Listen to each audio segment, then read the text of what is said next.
Sa baptism ni Jesus, may isang boses na nagsabi, "Ito ang minamahal kong anak."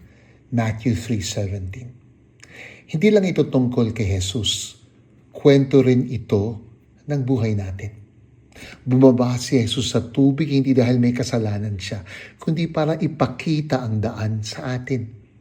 Kaya sa sarili nating biniyag, hindi lang tayo binuhusan ng tubig, tinawag tayo ng Diyos na anak.